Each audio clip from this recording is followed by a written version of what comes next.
भगवत गीता अध्याय 2 श्लोक 20।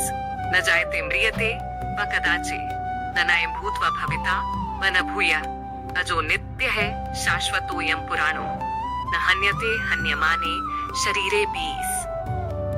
आत्मा के लिए किसी भी काल में न तो जन्म है न मृत्यु, वह न तो कभी जन्मा है न जन्म लेता है और न जन्म लेगा। वह अजन्मा, नित्य, शाश्वत तथा पुरातन है। शरीर के मारे जाने पर वह मारा नहीं जाता। गुणात्मक दृष्टि से परमात्मा का अनुअंश परम से अभिन्न है। वह शरीर की भांति विकारी नहीं है। कभी कभी आत्मा को स्थायी या कूटस्थ कहा जाता है। शरीर में 6 प्रकार के रूपांतर होते हैं। वह माता के गर्भ से जन्म लेता है, कुछ काल तक रहता है, बढ़ता है, कुछ परिणाम उत्पन्न करता है, धीरे धीरे क्षीण होता है और अंत में समाप्त हो जाता है। किंतु आत्मा में ऐसे परिवर्तन नहीं होते। आत्मा अजन्मा है, किंतु चूंकि वह भौतिक शरीर धारण करता है अतः शरीर जन्म लेता है। आत्मा न तो जन्म लेता है न मरता है। जिसका जन्म होता है उसकी मृत्यु भी होती है। और चूंकि आत्मा जन्म नहीं लेता अतः उसका न तो भूत है न वर्तमान या भविष्य। वह नित्य, शाश्वत तथा सनातन है, अर्थात उसके जन्म लेने का कोई इतिहास नहीं है। हम शरीर के प्रभाव में आकर आत्मा के जन्म, मरण आदि का इतिहास खोजते हैं। आत्मा शरीर की तरह कभी भी वृद्ध नहीं होता, अतः तथाकथित वृद्ध पुरुष भी अपने में बाल्यकाल या युवावस्था जैसी अनुभूति पाता है। शरीर के परिवर्तनों का आत्मा पर कोई प्रभाव नहीं पड़ता। आत्मा वृक्ष या किसी अन्य भौतिक वस्तु की तरह क्षीण नहीं होता। आत्मा की कोई उपसृष्टि नहीं होती। शरीर की उपसृष्टि संतानें हैं और वे भी व्यष्टि आत्माएं हैं, और शरीर के कारण वे किसी न किसी की संतानें प्रतीत होते हैं। शरीर की वृद्धि आत्मा की उपस्थिति के कारण होती है, किंतु आत्मा के न तो कोई उपवृद्धि है न ही उसमें कोई परिवर्तन होता है। आत्मा शरीर के 6 प्रकार के परिवर्तन से मुक्त है। कठोपनिषद में 1.2 इसी तरह का एक श्लोक आया है। न जायते म्रियते वा विपश्चिन्नायम् कुतश्चिन्न बभूव कश्चित् अजो नित्य शाश्वतोयम पुराणो न हन्यते हन्यमाने शरीरे।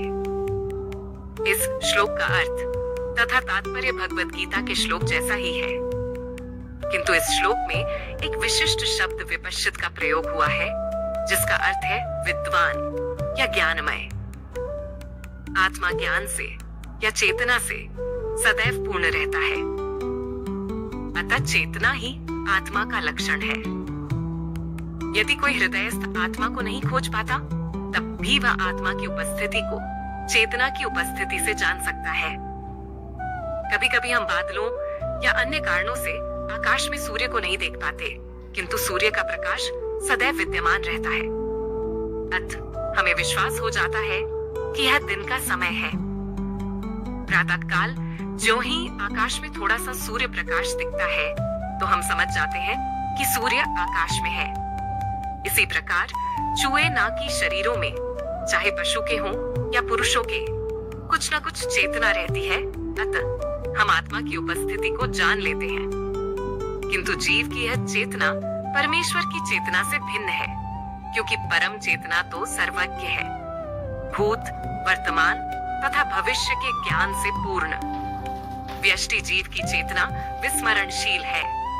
जब वह अपने वास्तविक स्वरूप को भूल जाता है तो उसे कृष्ण के उपदेशों से शिक्षा तथा प्रकाश और बोध प्राप्त होता है, किंतु कृष्ण विस्मरणशील जीव नहीं है। यदि वे ऐसे होते तो उनके द्वारा दिए गए भगवत गीता के उपदेश व्यर्थ होते। आत्मा के 2 प्रकार हैं, एक तो अणुआत्मा और दूसरा विभु आत्मा। कठोपनिषद में 1-2 पाठी इसकी पुष्टि इस प्रकार हुई है। अणोरणीयान में तो महीयान आत्मास्य जंतोर्निहितो गुहायाम तमक्रतु पश्यति वीत शोको धातु प्रसादान महिमानमात्मन। परमात्मा तथा अणुआत्मा दोनों शरीर रूपी उसी वृक्ष में जीव के हृदय में विद्यमान है, और इनमें से जो समस्त इच्छाओं तथा शोकों से मुक्त हो चुका है, वही भगवत कृपा से आत्मा की महिमा को समझ सकता है। कृष्ण परमात्मा के भी उद्गम है, जैसा कि अगले अध्यायों में बताया जाएगा, और अर्जुन अनुआत्मा के समान है, जो अपने वास्तविक स्वरूप को भूल गया है।